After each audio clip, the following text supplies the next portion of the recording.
শুধু বহিষ্কার নয়, এই যে সেনা প্রধানের যে নিরাপত্তা উপদেষ্টা ব্রিগেডিয়ার শামস এবং আজকের যে মূল হুদা ক্যাপ্টেন রাকিব, তাদেরকে বহিষ্কার করে আইনের আওতায় আনতে হবে।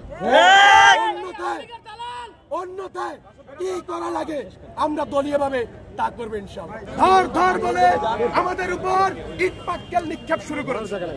তখন আমাদের সভাপতি আমাদের নেতা কর্মীদেরকে কোনো প্রকার উস্কানিতে পা না দিয়ে আমাদের মিছিল নিয়ে আমাদের কার্যালয়ে ব্যাক করার পরামর্শ দিয়েছে।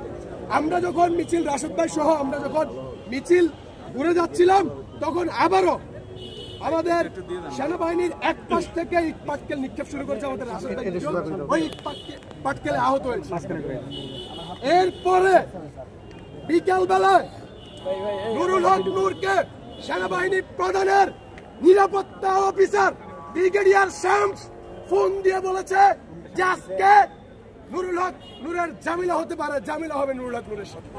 আবার বলছি, সেনাবাহিনীর নিরাপত্তা অফিসার ব্রিগেডিয়ার শামস এই হামলা হওয়ার আগে আমাদের সভাপতি ডাকসুর বিপি নুরুল হক নূরকে ফোন দিয়ে বলেছে আজকে তার জামিলা হবে, তাকে থ্রেট করেছে।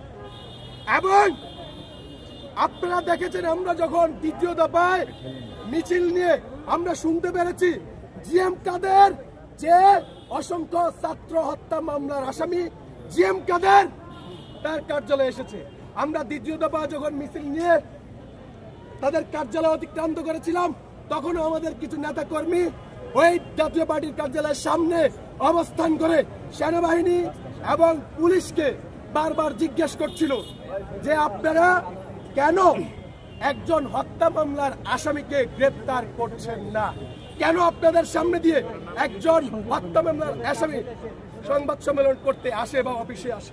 এই বিষয়গুলো নিয়েই মূলত স্লোগান হচ্ছিল, জিএম কাদেরকে গ্রেপ্তারের জন্য স্লোগান হচ্ছিল।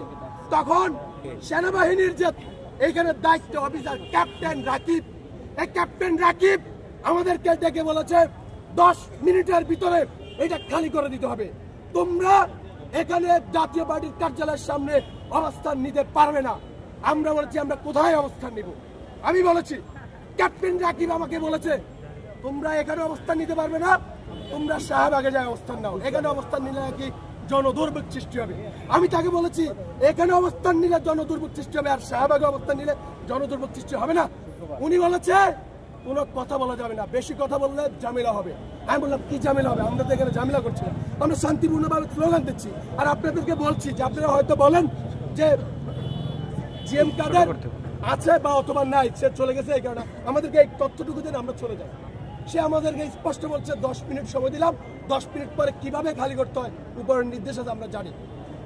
আমরা হামলা ঠিক 2 মিনিট আগে আপনারা যারা সংবাদকর্মীরা ছিলেন, আমাদের ওইখানে লোকবল প্রায় 80% কিন্তু চলে যাচ্ছে, আর মাত্র 20% ওদেরকেও আমি, আবু হানিফা ছিল, যুব অধিকার পরিষদের সভাপতি মঞ্জুর মুর্শিদ সহ আমাদের নেতৃবৃন্দ, আমরা সবাইকে যখন নিয়ে যাচ্ছি তখন পিছন থেকে সেনাবাহিনী এবং পুলিশ আমাদের উপর অতর্কিত হামলা করেছে। সবচেয়ে দুঃখজনক হলো যে বিষয়টি, আমাদের নুরুল হক নূর এবং আমাদের সেক্রেটারি রাশেদ খান আমাদের পূর্ব নির্ধারিত সংবাদ সম্মেলনে উপস্থিত, ওই জায়গায় তারা তো আর আমাদের মতো ওইখানে জাতীয় পার্টির কার্যালয়ের সামনে গিয়ে অবস্থান নাই।